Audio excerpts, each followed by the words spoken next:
그러므로 형제들아, 우리가 끝으로 주 예수 안에서 너희에게 구하고 권면하노니 너희가 마땅히 어떻게 행하며 하나님을 기쁘시게 할 수 있는지를 우리에게 배웠으니 곧 너희가 행하는 바라 더욱 많이 힘쓰라. 우리가 주 예수로 말미암아 너희에게 무슨 명령으로 준 것을 너희가 아느니라. 하나님의 뜻은 이것이니 너희의 거룩함이라 곧 음란을 버리고 각각 거룩함과 존귀함으로 자기의 아내 대할 줄을 알고 하나님을 모르는 이방인과 같이 세욕을 따르지 말고 이 일의 분수를 넘어서 형제를 해하지 말라. 이는 우리가 너희에게 미리 말하고 증언한 것과 같이 이 모든 일에 주께서 신원하여 주심이라. 하나님이 우리를 부르심은 부정하게 하심이 아니요 거룩하게 하심이니 그러므로 저버리는 자는 사람을 저버림이 아니요 너희에게 그의 성령을 주신 하나님을 저버림이니라. 형제 사랑에 관하여는 너희에게 쓸 것이 없음은 너희들 자신이 하나님의 가르치심을 받아 서로 사랑함이라. 너희가 온 마게도냐 모든 형제에 대하여 과연 이것을 행하도다. 형제들아 권하노니 더욱 그렇게 행하고 또 너희에게 명한 것 같이 조용히 자기 일을 하고 너희 손으로 일하기를 힘쓰라. 이는 외인에 대하여 단정히 행하고 또한 아무 궁핍함이 없게 하려 함이라. 자기 마음대로 신앙생활을 하는 사람은 그리스도인이 아닙니다. 그리스도인은 성경 말씀에 근거해서 살아야 그리스도인이 됩니다. 하나님이 보여주신 말씀의 방법을 따라서 사는 것이 믿음 생활입니다. 오늘 하나님이 사도 바울을 통해서 보여주시는 이 성도들이 반드시 알아야 될 삶의 방법 몇 가지를 우리가 한번 이 본문에서 살펴보려고 합니다. 첫 번째로 그리스도인은 1절, 2절을 보면 삶의 목적을 알아야 합니다.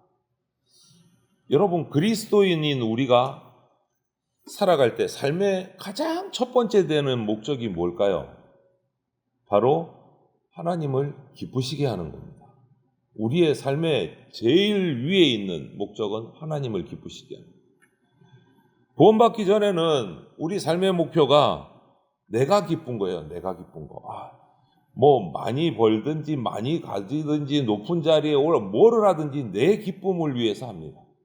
구원받기 전에는. 하지만 그런 사람도 자기 만족과 자기 기쁨을 위해 살던 사람도 구원받은 다음부터는 삶의 목적이 바뀌어요. 자기의 기쁨에서 하나님의 기쁨으로 변화해야 되는 거예요. 그래야 그리스도인이라고 말할 수 있습니다. 무슨 일을 하든지 하나님의 기쁨과 영광을 위해서 해야 되는 거죠. 그게 삶의 첫 번째, 가장 우선되는 목적입니다. 그것이 피조물인 우리를 창조하신 하나님께 마땅히 해야 될 도리이고 창조된 목적이에요. 그대로 살아야 하는 겁니다. 하나님께서는 자신을 위해 살던 우리를 하나님을 위해 사는 그런 사람이 되도록 구원으로 우리를 부르셨어요. 어떻습니까? 지금 어떤 목적으로 살아가고 계십니까? 이 창조된 목적을 분명히 우리가 알아야 돼요. 그래서 우리 삶의 목적이 하나님이 창조하신 목적대로 살아가야 돼요. 그렇게 살도록 우리는 힘써야 됩니다.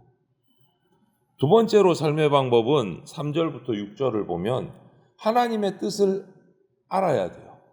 그래야 바르게 살 수 있어요. 하나님의 뜻을 알아야. 그리스도인을 향하신 하나님의 뜻은 뭐냐? 거룩하게 사는 거예요. 거룩하게 사는 거예요. 내가 거룩하니 너희도 거룩하라. 거룩하게 사는 게 하나님의 뜻이에요. 바울이 이 빌립보서 편지를 쓸 당시에 오늘 본문에도 나와 있지만 그 당시 세상 문화는요 정말 음란한 문화였습니다. 사람들이 세욕을 쫓아서 살아갔습니다. 그래서 어떤 기록을 보면 이 혼외정사는 그냥 보편적이었다라고 말한 것도 있어요. 그런데 안타까운 사실은 이런 음란한 문화와 현상들이 그 당시 교회 밖의 사람들에게만 해당되는 게 아니었다. 그리스도인들, 교회 안에 있는 그리스도인들마저도 이 세상의 음란한 풍속을 따라가고 있었어요. 그 당시에. 여러분, 성도의 몸은 뭐라고 하죠? 하나님의 성전이다. 이렇게 우리가 말하잖아요. 하나님의 성전이 뭐죠? 거룩한 집이에요. 거룩한 집. 하나님의 거룩한 집이 바로 우리 성도의 몸입니다. 예수 그리스도가 성령께서 우리 안에 계시기 때문에 우리는 성전이에요. 우리 몸은. 그런데 그 몸을 더럽히는 게 뭡니까? 음란이에요. 그런데 하나님의 뜻은 우리가 거룩하게 사는 것이 하나님의 뜻이에요. 그렇다면 성도된 우리는 내 몸부터, 마음만 예수님 믿는 게 아니고 몸도 거룩하게 보존을 해서 하나님이 원하시는 하나님의 뜻을 이루어 가야 되는 거예요. 정말 성전이 성전다워야 돼요. 그리고 한 가지는 7절, 8절을 보면 우리를 당신의 백성으로 부르신 그 부르심의 목적을 알아야 돼요. 그래야 잘 살 수 있어요. 나를 왜 하나님의 백성으로 부르셨는가? 그것을 알고 살아야 된다. 그리스도인이들은. 하나님이 우리를 그리스도인으로 부르신 목적은요, 똑같아요. 거룩하게 하려. 거룩하게 살아가게 하려. 이렇게 우리가 거룩해야 하는 것은 하나님의 뜻임과 동시에 우리를 부르신 목적이에요. 이만큼 하나님은 당신의 백성, 성도, 그리스도인의 거룩한 삶을 중요하게 생각하고 계신 거예요. 하나님의 뜻도 거룩함이고 우리를 부르신 목적도 거룩함이에요. 이 거룩함이라는 말을 이렇게 깊이 연구를 해보면 구별이라는 의미가 포함되어 있어요. 구별이라는 거. 우리는 그리스도인은 세상에서 지금 살고 있습니다. 세상에서 살고 있지만 세상 문화와는 구별돼야 돼요. 따로 살아야 돼요. 세상 문화와 같이 살면 안 된다. 또 세상 사람들과 함께 불신자들과 어울려 살지만 그들과는 다른 방법으로 살아야 된다. 구별이에요. 성도는 세상의 그 악함, 불결함에 타협하고 굴복하는 사람들이 아니라 오히려 세상의 그 불결함을 거룩함으로 정복하는 사람들이 성도예요. 그래서 하나님이 우리에게 바라시는 이 거룩함은 그냥 나 혼자만 경건한 모양으로 말씀 묵상하고 말씀에 감동해서 감사하고 이 정도를 뛰어넘습니다. 하나님이 우리에게 부르신 목적은 그 정도가 아니에요. 그것을 뛰어넘어서 죄의 유혹이 가득한 그 세상 한복판에서 말씀을 되새기면서 죄에서 돌아서고 하나님의 그 영광스러운 아름다운 형상을 품고 그것을 드러내기 위해서 부지런히 사랑을 실천하는 삶을 살기를 원하시는 것이 부르신 목적이에요. 그것이 거룩함, 구별됨이에요. 혼자 거룩해서는 안 되고 그것을 나타내야 된다는 거예요. 그게 부르신 목적이에요. 하나님의 형상대로 지음받은 우리가 어디서 무엇을 하든지 우리에게서 뿜어져 나오는 것은 하나님을 닮은 거룩함이 되어야 됩니다. 하나님을 닮은 거룩함입니다. 성도들은 자신의 거룩함을 보존하기 위해서 목숨까지도 걸 정도가 돼야 돼요. 목숨을 걸어야 돼요. 거룩하기 위해서. 세상과 구별되기 위해서 목숨을 걸어야 돼요. 세상을 살아가면서 세상에 속하지 않는 순례자, 거룩함을 유지하기 위해서 날마다 우리는 이 거룩한 영적 전쟁을 치러야 됩니다. 그것이 하나님이 우리를 부르신 목적이에요. 그것이 성도된 자가 살아가는 방법 중에 하나입니다. 그러면 앞에서 말씀드린 것처럼 삶의 목적, 하나님을 기쁘시게 하는 것, 하나님의 뜻을 알아야 되는 것, 거룩하게 사는 것, 부르심의 목적, 나 혼자만 거룩할 것이 아니라 그 거룩함을 세상 가운데 나타내야 된다. 어떻게 해야 되나? 그것이 9절부터 12절이에요. 그렇게 하는 방법, 사랑에 풍성해야 된다라고 바울 얘기해요. 사랑에 풍성해야 된다. 데살로니가 교회에는 사랑하는 일에 관해서는 바울이 이 정도로 칭찬했어요. 더 이상 말할 게 없다, 너희들한테는. 내가 딸랑 3주밖에 복음을 전하지 않고 왔음에도 너희들이 서로 사랑하는 일에 대해서는 더 이상 말할 게 없다. 너무 잘하고 있다. 너무 잘하고 있다. 데살로니가 교회 성도들은 사랑이 풍성한 분들이었어요. 여러분, 마지막 때를 준비하는 우리 그리스도인들로서 예수님의 다시 오심을 준비하는 우리의 최고의 준비는 뭘까요? 사랑이 풍성해지는 겁니다. 최고의 준비는 사랑이 풍성해지는 겁니다. 왜요? 성경의 주제가 뭐죠?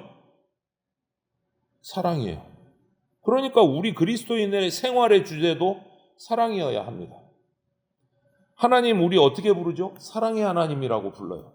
그러면 하나님의 자녀된 우리는, 그리스도인은 역시 사랑의 사람이 돼야 됩니다.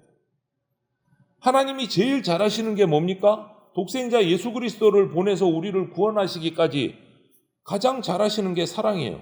그러면 성도가 가장 잘하는 거는요, 사랑이어야 돼요. 사랑이 풍성해요. 그러면 나만 사랑하는 것이 아니라 이웃들, 지체들, 다른 사람들을 이렇게 책임 있게 사랑하려면 제일 먼저 뭐를 해야 되느냐? 타인을 사랑하려면 자신이 해야 할 일을 잠잠히 조용히 성실하게 감당할 때 타인도 사랑할 수 있습니다. 자기 일도 제대로 안 하면서 남을 사랑한다? 그거는 어불성설이에요. 공동체 안에서도 그렇습니다. 교회 공동체 안에서도 사랑을 실천하는 것은 정말 생계수단이 없어서 어려움을 겪는 지체들을 살펴서 돌보는 거, 그거 사랑하는 일입니다. 하지만 그것과 함께 더불어서 내 삶을 스스로 잘 돌보고 최선을 다함으로써 최대한 다른 지체들에게 짐을 지우지 않을 정도로 최선을 다하는 것도 역시 사랑이에요. 역시 사랑이에요. 나도 열심히 하고 그리고 이웃도 열심히 돕고 그것이 진짜 배기 사랑이에요. 우리가 죄인임에도 불구하고 하나님이 구원해 주신 것은 사랑 때문입니다. 우리가 삶의 목적을 살필 때 이렇게 살폈지만 하나님의 뜻도 알아야 되고 부르심의 목적도 알아야 되는데 그것의 가장 핵심은 뭐냐? 사랑이 풍성해야 된다. 하나님은 우리가 하나님과 같은 사랑을 품고 살아가기를 원하십니다. 이러한 사랑을 우리가 가져야 됩니다. 세월이 지날수록 오늘 본문에도 바울이 얘기한 것처럼 우리가 살아가는 지금 현대에도 성경적이지 못한 음란의 문화가 자꾸자꾸 당연한 것처럼 바뀌어가고 있어요.